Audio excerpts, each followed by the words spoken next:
Now, China moves tons of military equipment to Tibet. Should India be scared?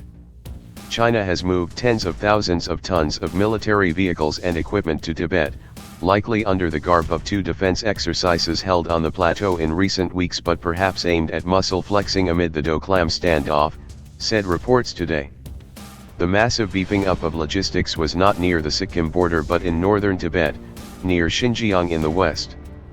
Beijing can, however, rapidly deploy its logistics to the border through its vast road and rail network in Tibet, with the expressway now extending from Lhasa all the way to Yadong, on China's side of Nathu in the Sikkim section.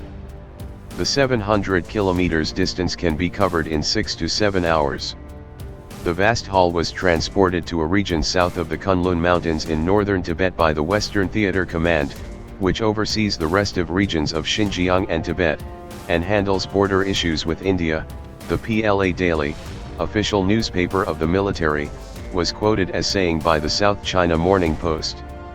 The report said the project took place late last month and involved hardware being moved simultaneously by road and rail from across the entire region.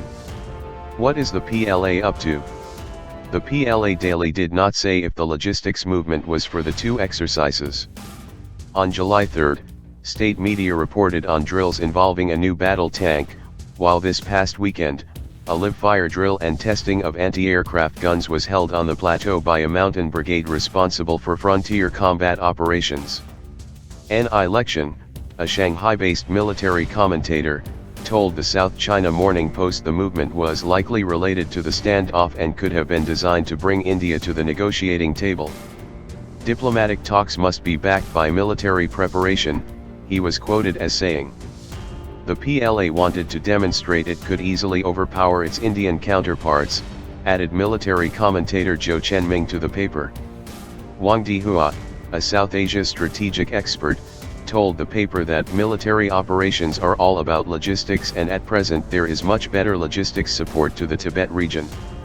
China is also different from how it was in 1962, Wang was quoted as saying, noting that in 1962, logistics difficulties contributed to China pulling back and declaring a unilateral ceasefire.